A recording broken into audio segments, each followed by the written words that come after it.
Sa kabilang banda, nararamdaman ni Lady Kana na ginagamit ng Guardian na si Zoro ang kanyang kapangyarihan. Kakaiba ito, ni minsan ay hindi pa niya nagamit ang kahit kaunting kapangyarihan niya simula ng millennia na ang nakalipas, pero ngayon sa hindi malamang dahilan ay ginagamit niya, lumalaban ba siya, ewan ko ba. Sana lang hindi gumawa ng problema ang hangal na iyon, kung hindi, ay kailangan niya akong harapin. Sapat na ang napatawad ko na siya, alam niya na kapag nabigo siya ulit sa akin, papatayin ko siya. Huwag po, Ma'am Azuna, pakiusap huminahon ka, malamang na sinusubukan nito ang kanyang kapangyarihan o isang katulad nito. Iisipin ng isang ito, sa katunayan, nagdududa ako na sinusubukan niya ang kanyang kapangyarihan, tiyak na may nangyayari na sinusubukan niyang itago kay Azuna. Kaya naman napakaliit na kapangyarihan ang kanyang inilabas, ngunit kahit nakakaunti lang ang kanyang inilabas na kapangyarihan, ramdam niya iyon, ito ay kahanga-hanga. Samantala, sasabihin ni Goku sa Guardian Zoro na kailangan kong tapusin ka. Hindi Goku, hindi ka pa dapat lumaban, tandaan na hindi ka pa lubusang nakakabawi. Ang pagpasok sa intermediate na dimensyon ay nag-iwan sa iyo sa isang napakasamang estado. Dapat kang maghintay hanggang sa ganap kang gumaling. Hindi Nin, anong sinasabi mo, hindi ako papayag na ikaw ang lumaban, hindi patas. Dapat makinig ka sa kanya, Goku tama siya, marami kang nawalang kapangyarihan sa malaimpyernong lugar na iyon. Wala na yata akong magagawa, ayos lang, hahayaan kitang lumaban. Nakikita ko, mas magiging boring ito, tatapusin ko sila sa ilang sandali at pagkatapos. Tatapusin kita, hangal ka, iisipin ng isang ito, hindi ko dapat dagdagan ang kapangyarihan ko. Baka mapansin niya, hindi pwede, feeling ko kahit papaano ay naghihinala na siya, kailangan kong tapusin ng mabilis ang mga hangal na ito bago niya ako mapansin at patayin dahil dito. Sasabihin ni Nin sa taong ito, pagkatapos ay ipapakita ko sa iyo ang aking kapangyarihan. Si Nin sa sandaling iyon ay magsisimulang ilabas ang lahat ng kanyang kapangyarihan na lumikha ng isang mahusay na aura sa paligid niya. Ito ay kahanga-hanga, hindi ko pa nakita si Nin na gumamit ng labis na kapangyarihan, marahil ay itinatago niya ito sa lahat ng oras na ito. Bago natin ipagpatuloy, maaaring kang mag-subscribe sa channel na ito upang maging updated ka sa mga susunod na bidyong ating ipalalabas. Ngunit sa anong punto siya nakakuha ng labis na kapangyarihan, kailangan kong tapusin ang mga ito sa lalong madaling panahon. Si Nin ay lilitaw sa itaas niya na nagbigay sa kanya ng isang malakas na suntok na naging dahilan upang sila ay bumangga sa ilang mga bato sa malapit. Kawili-wili, sa huli, hindi ka pumunta gaya ng inaakala ko, nasaktan talaga ako ng atakeng iyon, hindi ko inaasahan. Hindi ka panipaniwala, sa isang pag-atake ay ginawa niya iyon. Pagkatapos ay oras ko na, para maramdaman ang tunay na banal na kapangyarihan, ang isang maruming tulad mo ay nararapat na mamatay. Divine Pressure. Sa sandaling iyon, nagsimulang manigas ang buong katawan ni Nin, naramdaman niyang bumigat ang buong katawan niya, hindi nito hinayaang makagalaw kahit kaunti, ginagawa nitong wala siyang magawa sa sandaling iyon, pakiramdam niya ay malapit na siyang sumabog, dahil pakiramdam niya ay may nasusunog na bagay na lalong pumipisil sa kanya. Hindi, ano ito, anong ginawa mo kay Nin? Ikinalulungkot kong sabihin sa iyo na hinding-hindi niya mapapalaya ang sarili mula sa seal na iyon, mamamatay siya sa sarili niya. Ang kanyang pagkabigo ay magiging labis na hindi ito susuportahan ng kanyang isip at katawan, at siya ay mamamatay. Akala ko ay magagawa niya ito, ngunit tila ang taong iyon ay gumamit ng maraming kapangyarihan sa pamamaraang iyon. Nagpapagaling pa si Goku at hindi pa siya makakalaban. Dahil hindi kumikibo si Nin, hindi siya makagalaw dahil sa seal. Kinailangan ni Kagi, Aron at Zumi na magsanib puwersa para labanan ng Guardian na si Zoro. Dapat nating labanan ang hangal na ito hanggang sa ganap na makabawi si Goku. Nakikita ko, kaya't sa wakas ay nagtagumpay ka upang labanan ako bago ko siya patayin. Kung ako sa iyo, lalaban din ako hanggang kamatayan, kahit alam kong higit na nakahihigit ang aking kalaban. Ngunit kailangan mo ring tanggapin ang iyong sariling kapalaran sa iyong sariling kamatayan, simula nang pumasok ka sa Divine Multiverse ay ipinataw mo ang iyong hatol na kamatayan. Tumahimik ka hangal, ang mamamatay lang dito ay walang iba kundi ikaw, hindi mo dapat kami ginulo. Sinabi namin sa iyo na hindi kami naghahanap ng gulo ngunit nagpasya kang huwag pansinin ito. Kapag tinapos na ng saya na si Goku ang iyong buhay, sana ay hindi na ako makatagpo ng isang katulad mo. Sa sandaling iyon, ang tatlo sa kanila ay dadagdagan ang lahat ng kanilang kapangyarihan at ito ay naramdaman sa buong universe. Nakuha ang lahat ng atensyon ng kataas-taasang Diyos na si Azuna, kung gayon, nagkaproblema siya sa hangal na yon, titignan ko kung ano ang ginawa niya. Hindi, maghintay dakilang Azuna, mangyaring tumigil, huwag pumunta sa lugar na iyon, sa sandaling iyon, ang kanyang kanang kamay na si Kana, ay ayaw siyang magalit. Mula noong huling beses na halos mawasak niya ang Divine Universe, kahit na mayroon silang isang mahusay na seal na nagpoprotekta sa kanila, natatakot siya na mangyari muli ito, ang kanyang pinakamalaking takot, ngunit hindi ito naiwasan ng isang ito. Ang Supreme Entity na si Azuna ay papunta sa kinaroroonan ni Zaru. Samantala, sasalakayin ng lahat ang taong ito na maglalagay sa kanya sa problema sa loob ng ilang minuto. Ngunit tila napakalakas niya para sa kanila, sinabi ko sa kanila na mga hamak sila. Anong iniisip ng mga hangal na kaya nila akong tapusin? Sa kasamaang palad, ang multiverse na ito ang tatapos sa hangal at nakakaawang nilalang na tulad mo. Sa sandaling iyon, ang guardian na si Zoro ay gagawa ng isang mahusay na pag-atake na tinatawag na Divine Stake. Na kung saan ay isasagawa ito laban sa tatlo, ngunit ang lahat ng oras na iyon ay sapat na para tuluyang makabawi si Goku, at pipigilan niya ito. Ngayon pakiramdam ko ay may bago, hayaan mo na sila ngayon, kailangan mong makipaglaban sa akin hangal. Masyadong nakakainis ang mga nilalang na ito, dahil hindi lang nila tanggap ang kanilang kapalaran, nagsisimula na itong mang-asar sa akin. Mamatay ka, ilulunsad niya ang kanyang sarili laban kay Goku. Ngunit magagawa siyang pigilan ni Goku at magsisimula silang maglaban, bibigyan siya ni Goku ng isang malakas na suntok sa tiyan na magpapaluwa sa kanya ng dugo. Para sa isang tagapangalaga ng multiverse na ito, medyo nakakaawa ka, wala kang sapat na kakayahan. Hindi na ako magtataka kung gusto kang patayin ng Azuna na pinangalanan mo noon.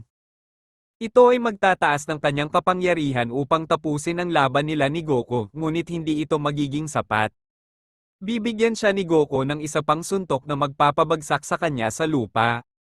Gagamitin ni Goku ang kanyang mata ng demonyo sa unang pagkakataon laban sa isang tao at pahihirapan siya ng walang hanggan. Ito ay imposible, paanong hindi sapat ang kapangyarihan ko para tapusin itong hangal na ito at saan siya nakakuha ng napakaraming kapangyarihan, bigla tuloy akong nakaramdam ng sakit na ginawa niya sa akin. Sa kabilang banda sa multiverse ng mga demonyo, nawasak ng Demon King ang halos kalahati ng multiverse. Ngunit sa wakas, lumitaw si Zerama sa kanyang harapan. Sa kabila ng walang humpay kong paghahanap kapatid sa wakas ay nakita din kita, ngayon ay tatapusin na kita, hangal ka. Ano ang mali? Napapansin kong iba siya, siguro nahulog na siya sa sumpa ng tatay namin, at parang wala na siyang maalala simula noong unang nakipaglaban ako sa kanya. Sa oras na ito papatayin na kita kapatid. Samantala, pinalaya ni Goku si Nin mula sa seal at pinagaling ang iba pang nasugatan sa lupa. Ikaw Saiyan, anong ginawa mo sa akin? Sisigawan niya si Goku. Pero biglang, ang Supreme Entity na si Azuna ay dumating sa lugar na iyon. Hindi pwede dito, tapos na ang lahat. Susubukan sana ni Kana na pigilan ito, ngunit ito ay walang kabuluhan. Nakikita ko, kaya ito ay tungkol sa iyo, masasabi kong ikaw ay kabilang sa maruruming lahi. Patawarin mo ako dakilang Azuna, hindi ko nagawang alisin ang mga banta, mangyaring bigyan mo ako ng isa pang pagkakataon, hindi na kita mabibigo muli. Titingnan lang siya ni Azuna, at sasabihin ng isang ito, binalaan kita ng 100 beses. Sa sandaling iyon, ang isang ito na may simpleng pamamaraan ay aalisin ang guardian na si Zaru mula sa pag-iral. Iniwan ng iba na naguguluhan dahil dito. Pero paano, tinapos niya ang lalaking iyon sa isang simpleng pag-atake lang, paano ito magiging posible? Ikaw pala si Azuna, ang tila kinakatakutan ng walang kwentang iyon. Ang totoo, nabigo ako na maging isang taong may ganoong responsibilidad, nakakaawa naman. Pero anong mali, napakabigat ng aura na ipinadala niya, ramdam ko na parang ang presensya niya ay parang dinudurog ang katawan ko. Nakuha mo ang aking atensyon, dahil naparito ka upang lusubin ang sagradong teritoryo. Hindi mo ba alam na ito ay ganap na ipinagbabawal, gusto mo bang mamatay? Goku, huwag kang tumingin sa kanyang mga mata o baka mahulog ka sa kanyang banal na sumpa, ang mga purebred lang ang makakagawa niyan. Paano mo nalaman yon, Nin, kilala mo pa ba siya? Millennia na ang nakalipas, ang tatay ko ang nagsabi sa akin, sa tingin niya ay hinding-hindi ko makakaharap ang mga nilalang na ito sa buong buhay ko, pero gusto niya pa rin akong bigyan ng babala. Ito ay mag-iiwan sa kanang kamay na babae ni Azuna na si Kana na medyo nagulat at naiintriga, sino ang mag-iisip sa sandaling iyon. Kahanga-hanga, kaya alam nila ang tungkol dito kahit na sila ay mga nilalang mula sa ibang multiverse. Marahil ang taong nagsasabing ang babaeng iyon ay nakipag-ugnayan sa isang kalahi natin. Sa kabilang banda, malapit na maglaban ang Demon King at si Zerama. Kapatid, nakikita ko na ikaw pa rin ang kaawa-awa gaya ng dati, sa tingin mo matatalo mo ako sa pagkakataong ito?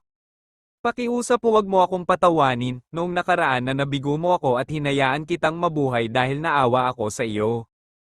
Ngayon hindi na mauulit yon kapatid, pagsisisihan mo na hinayaan mo akong mabuhay.